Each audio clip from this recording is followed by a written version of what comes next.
AVM online classes में आपका स्वागत व अभिनंदन। आज का अपना नया लेसन है पार्ट 6 भौतिक एवं रासायनिक परिवर्तन। परिवर्तन दो प्रकार के होते हैं। पहले यह लिखा हुआ है कि परिवर्तन दो प्रकार के होते हैं। परिवर्तन दो प्रकार के होते हैं, भौतिक और रासायनिक परिवर्तन। भौतिक और रासायनिक परिवर्तन दो प्रकार के परिवर्तन होते हैं। दैनिक जीवन में हमें अपने आसपास बहुत से परिवर्तन दिखाई देते हैं। इन परिवर्तनों में एक या अधिक पदार्थ सम्मिलित हो सकते हैं। भौतिक परिवर्तन में एक से अधिक पदार्थ सम्मिलित हो सकते हैं, जो अपने दैनिक जीवन में बहुत सारे परिवर्तन देखते हैं।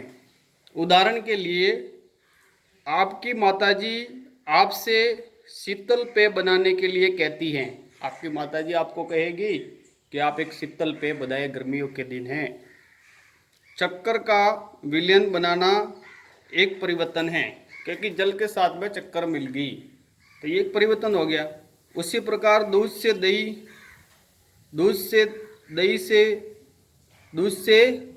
दही को जमाना, दही से जमाना एक अन्य परिवर्तन है। ये भी आप देखते ही हो कि दूध से क्या हो जाता है, दही बन जाता है, तो ये भी एक परिवर्तन है। कभी कभी दूध खट्टा हो जाता है, तो दूध का खट्टा होना भी एक परिवर्तन है। कभी कभी क्या हो जाता है, दूध खट्टा हो जाता है, तो ये भी एक परिवर्तन है, यानी दूध फट जाता है। खींचा हुआ रबर बैंड भी किसी परिवर्तन को प्रदर्शित करता है। जब हम रबर को खींचेंगे तो वो लंबाई का अंदर बढ़ जाएगा, लेकिन जैसे हम उसके ऊपर बल लगाना छोड़ देंगे तो वो क्या हो जाएगा, वापस संकुचित हो जाएगा। ऐसे 10 परिवर्तनों की सूची बनाइए जिन्हें आपने अपने आसपास देखते हैं। ऐसे परिवर्तनों की आप सूची बना सकते हो जो आपके पास आसपास देखते हैं। जैसे साइकिल स्टैंड के पास में स्प्रिंग लगी हुई होती है। ऐसे बहुत सारे परिवर्तन हैं जिनको आप देख सकते हैं और आप उनकी बहुत सारी की सूची बना सकते हैं। इस अध्याय में हम कुछ क्रियाकलाप करके इन परिवर्तनों की प्रगति का अध्ययन करेंगे। व्यापक रूप से ये परिवर्तन दो प्रकार के होते हैं, जो मैंने पहले ही बता दिए थे, भौतिक और रासायनिक परिवर्तन। तो आज अभी हम पहला पॉइंट है वो भौतिक परिवर्तन के ऊपर ही हम अध्ययन करेंगे। तो भौतिक परिवर्तन को साफ करने के हमें स्पष्ट करने के लिए हम क्रियाकलाप से पॉइंट 1 का अध्ययन करेंगे। तो यहाँ पर मैंने कुछ चित्र बनाए हुए हैं जो आपको दिखाई दे रहा है। यहाँ पर ये चित्र बने हुए हैं। ये मैंने एक कागज है, पूरा कागज है, उसको बीच में से 4 वर्त बनाए, यानी 4 समान आकृति में मैंने उसको काटा है। कैसी लेके ऐसे मैं आपको चित्र द्वारा स्पष्ट कर रहा हूँ। कागज के टुकड़े, फिर एक एक के 4 टुकड़े किए मैंने समान आकृति में। फिर हम इसको वापस एक जैसा जमाएंगे तो वापस ये क्या हो जाएगा, जब हम इसको काटेंगे तो इसके भौतिक आकार में परिवर्तन होता रहेगा। फिर वापस हम इसको एक दूसरे के पास में वापस व्यवस्थित तरीके से जमाएंगे तो ये क्या हो जाएंगे, वापस अपने पुनः आकृति में आ जाएंगे। तो ये भी एक प्रकार का परिवर्तन है। क्रियाकलाप 6.1, कागज के एक टुकड़े को 4 वर्गाकार टुकड़ों में काटिए। अब प्रत्येक वर्ग को पुनः 4 टुकड़ों में काटिए। यही कह रहा, प्रत्येक वर्ग को वापस क्या करना, 4 टुकड़ों में काटना। इन टुकड़ों को फर्श अथवा किसी मेज पर इस प्रकार लगाइए जिससे ये टुकड़े परस्पर जुड़कर कागज के टुकड़े का मूल आकार ले ले। स्पष्ट रूप से आप टुकड़ों को पुनः जोड़कर मूल टुकड़ा नहीं बना सकते, लेकिन क्या कागज के गुण में कोई परिवर्तन हुआ? हाँ, कागज के गुण में परिवर्तन हुआ, लेकिन वापस ऐसा का ऐसा कागज हम नहीं बना सकते। क्रियाकलाप 6.2 बता रहे हैं, चौक, जो हम श्यामपट्ट के ऊपर जिसका उपयोग कर रहे हैं, उस चौक पाउडर को एकत्र कर ले, थोड़ा जल मिलाना और उसका क्या बना लेना, पेस्ट बना लेना, और चौक के आकार में बेलकर उसे सुखा देना। ये बता रहा है। जिस चौक का हम श्यामपट्ट के लिए उपयोग कर रहे हैं उसका पाउडर लेना, या फिर चौक भी ले सकते हैं, उसका पाउडर ऐसे मसल के बना सकते हैं। फिर उसके अंदर क्या करना, जल मिलाना, जल मिला के फिर उसको बेलना, ऐसे बेल के चौक का आकार बना देना, फिर उसको सूखने देना, तो वापस वो चौक की चौक बन जाएगा, यानी वापस वो इसके आ जाएगा, अपने मूल रूप में आ जाएगा। अपनी कक्षा के चौक बोर्ड के आसपास फर्श पर गिरे चौक पाउडर को एकत्र कर ले, अथवा चौक के एक छोटे टुकड़े का सूरण पाउडर बना ले। एक छोटा टुकड़ा लेकर उसको पिचल के भी सूरण पाउडर बना सकते हैं। इस पाउडर में थोड़ा जल मिलाकर पेस्ट बना ले और इसे चौक के आकार में बेल कर सूखने दे दे, यानी इसको सुखा दे।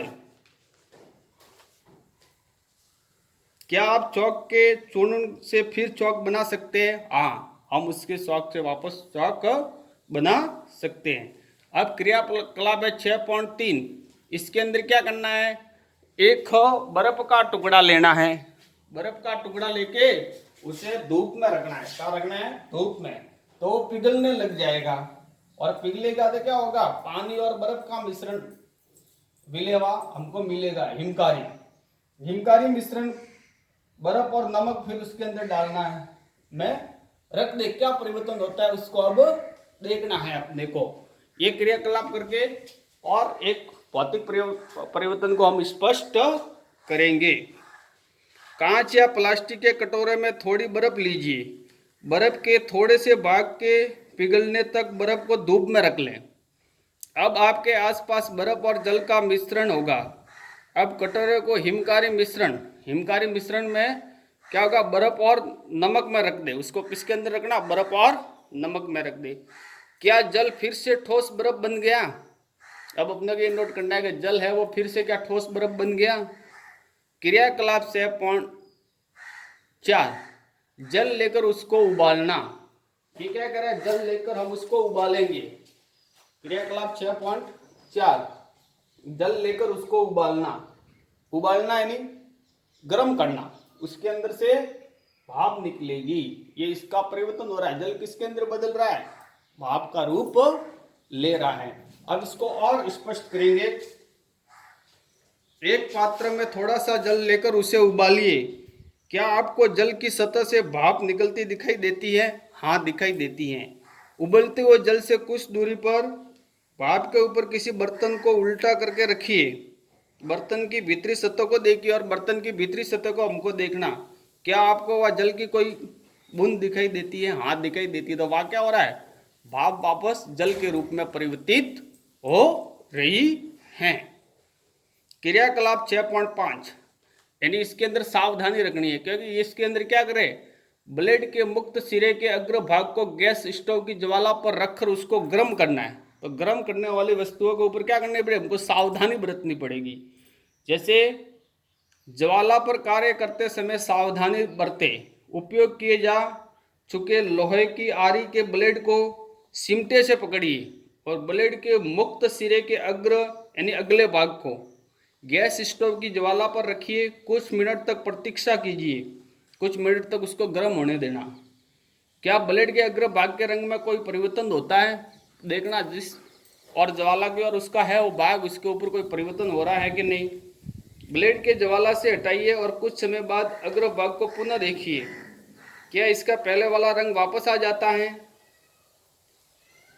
क्या उसके पहले वाला रंग वापस आ जाएगा? अब देखो, आप अपने को तुलना करनी है। क्रियाकलाप 6.1, 6.2 में आपने देखा कि कागज तथा चौक के माप यानी साइज को परिवर्तन हो जाता है। उसके अंदर क्या हो जाता है? साइज में परिवर्तन हो जाता है, यानी आकार में परिवर्तन हो जाता है। क्रियाकलाप 6.3 और 6.4 में जल की अवस्था परिवर्तित होती है। इसके अंदर क्या होती है? जल की अवस्था में परिवर्तित होता है। ठोस से द्रव अथवा गैस से द्रव। क्रियाकलाप 6.5 में आरी, जो आरी हम गर्म करते हैं, के ब्लेड का रंग गर्म करने पर परिवर्तित हो जाता है। गर्म करने पर उसका रंग क्या हो जाता है? परिवर्तित हो जाता है। पदार्थ के आकार, आमाप, साइज, रंग और अवस्था जैसे गुण उसके भौतिक गुण कहलाते हैं। उसके क्या कहलाएंगे? भौतिक गुण कहलाएंगे। वह परिवर्तन जिसमें किसी पदार्थ के भौतिक गुणों में परिवर्तन हो जाता है उसे क्या कहेंगे? भौतिक परिवर्तन कहेंगे। जैसे बर्फ से पानी बनना, ठीक है ना, जल बनना, ये क्या हो गया? भौतिक परिवर्तन है। उसी प्रकार से जैसे ब्रेड को गर्म करेंगे तो उसके आगे वाला भाग का रंग परिवर्तित हो जाता है। हाँ, दूध से दही बनना, ये भौतिक उसका एकदम रूप ही परिवर्तित हो गया। भौतिक परिवर्तन सामान्य उत्क्रमणीय होते हैं, ऐसे परिवर्तन में कोई नया पदार्थ नहीं बनता। क्या होगा? कोई नया पदार्थ नहीं बनेगा। आज का अपना लेसन यहीं तक।